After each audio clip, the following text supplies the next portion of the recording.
Through my time in field placement, I kind of started out with a lot of questions, and then towards the end, I really resolved those and kind of figured out some solutions to those questions. So I'm just basically going to go through 4 of those questions, the 4 main ones that I had, and explain what my resolution to those questions were. So first, my question was how to convince students to pay attention. I was in a classroom where students had been taught through generations that education wasn't really important in the least bit, and that they didn't really have to pay attention, that they didn't need to be there, that it wasn't important for them to be there. And basically they believed that they were being educated for something other than what they needed. So I really found through the lesson that I taught and through watching the lessons that my supervising teachers put on, that interactivity and trying to make the lessons fun made the students actually want to learn. But the trick about it was you couldn't set it up as we're going to learn this. It had to be we're going to do this, and then the learning had to happen through it. For whatever reason, as soon as the students knew that they were learning something through it, it became not fun. So that was really the biggest thing that I got through that. But then there was also like using competition and saying like, oh, well, so-and-so did this, what if you can do this? The struggle with that is keeping it friendly, because they did tend to go over overly competitive about it, but it was very effective when done right. It was also good to show them grades periodically and to show them little quizzes that they could do very well on if they had simply paid attention to the work. I had students get those sorts of little quizzes back, and they would have failed them, and they'd be like, oh no, like I really need to step it up here. And then I had the opposite. I had students who would get 100%, and they're like, whoa, like this has benefited me. So really giving them that incentive to do that work and really learn like that proved to be a way to get them to want to pay attention in the classroom. So my second question that I had is, how can lessons be planned to effectively teach the material without being boring? This is something that I really struggled with when I was planning my lesson. My lesson was on ecosystems and how organisms interact within that ecosystem. And I found that to 5th graders, that's not really a fun topic. They don't really care. So I decided to make it fun. I added a ton of clip art. The presentation itself, it was clip art. So for instance, I talked about populations within an ecosystem, and I showed a bunch of clip art pictures of different types of animals, and I took all of them out except for 3 pictures of a monkey. So I was like, this monkey group, this is a monkey population within the ecosystem of other animals. So I found that that was a way to really make it entertaining for them, because the second they saw those clip art pictures starting to go, they were like, whoa, where are they going? And it really made a lasting impact, because they saw what a population was. They didn't just see a population is a group of organisms that is all the same. It was more than that.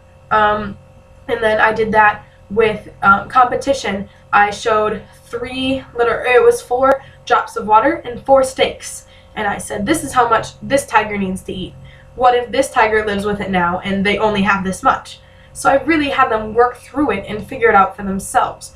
Rather than saying, this is what this is, I said, what do you think this is? And they talked about it amongst themselves, they figured it out, and that sort of thing. I also brought in puppets, which I was a little bit concerned about with 5th graders. I wasn't sure if they would think they were too cool for it or whatever. But it proved to be very effective. I broke the class into 3 groups, so each group had 6 people, and they were in charge of presenting a type of symbiosis, so either mutualism, commensalism, or parasitism. And so they had their different examples. For example, the mutualism group had a dog and a human, and they had to present to the group. I gave them the basic idea, like this is what the dog does, this is what the human does. And they had to present that to the class and teach the class what mutualism was. But they didn't know it was called mutualism yet. So they presented the idea, and then I came back in and said, this thing is called mutualism. I tied it back over to the actual lesson after they had learned it. So I found that that was really effective because they learned the concept first. They didn't learn, we need to memorize that mutualism is this. They learned, here's this thing that we now understand. Oh, look, it's called mutualism. It all kind of came together at the end. My third question was, how do we teach appropriate and effective lessons in short class periods? This was something that I was also very worried about when I was planning my lesson. We had, on any given day, about roughly a half hour. for science lessons, and that's what I did, was a science lesson. And we were supposed to have around 45 to 50 minutes. So just with distractions around the class, with bathroom breaks and such, that's where we were at. It's a half hour on average. And so this is something that I sat down one day and I was like, why is this? What do we need to do to make sure these lessons are effective in this amount of time? So I really looked, and that's where the clip art and such came in. It's very quick, it's very effective. It's a way to keep students involved in the activity, but without taking long. And I also kind of broke it up into, here's this activity that's going to take the bulk of the time, and that was the puppets. So my interactive activity took most of the time, but then here's the smaller time amount that I'm putting other lessons, like another part of the lesson into.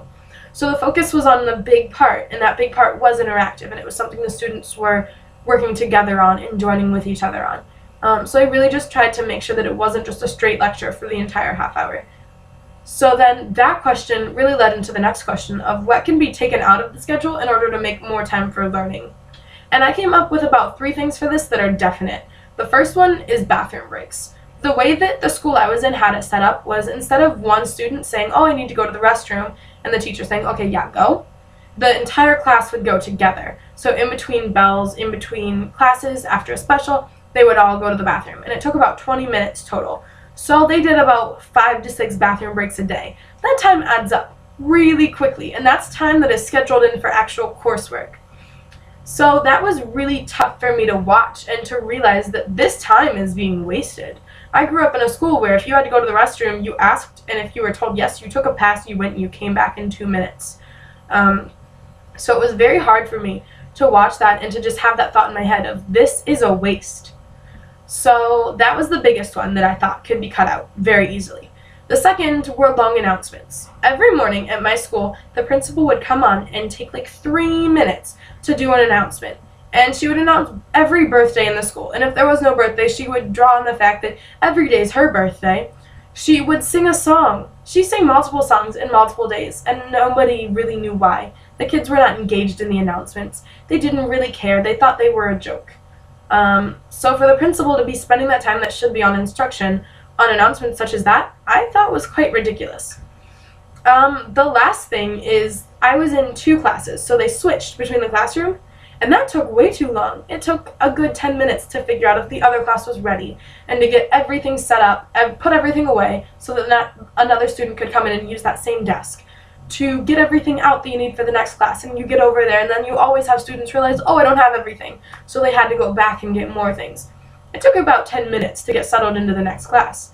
Instead of doing that, you can switch the teachers. All they needed was their clipboard. The technology was exactly the same from each room. So I thought that it was really ineffective to see that. And that's really the last thing I had for the time thing. So I guess all in all, with my field placement, it ended up being very beneficial. I made the decision to go into an urban setting, which is something I had never done before. I had never seen an urban setting before. I grew up in a very suburban school, and my last placement was in a rural school. So I really liked the urban setting. I liked it a lot more than I thought I would. I liked the attitudes of the students. Even though they didn't always want to be there for education or for the right reasons, they were very receptive. I found that it was really fun to kind of go back and forth with them, to use some sarcasm, and that really got a good rapport with them. It really made them respect me. There were some situations I didn't know how to handle as far as that goes, though. I had a student at one point look at me and he goes, hey, you're my homie. I'm going to call you homie. And I wasn't really certain how to go back to that. I resolved it by explaining, like, you know, I am still your teacher. There needs to be some respect, so we can be homies, but you still have to call me Miss Forsyth. And that seemed to work pretty well.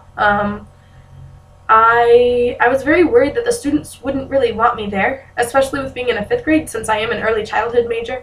That was also a stress, but it really wasn't much different. I had students draw me pictures just like in an early childhood classroom. I had students hugging me. It was very, very similar to what I was used to, and I was very relieved to find that out.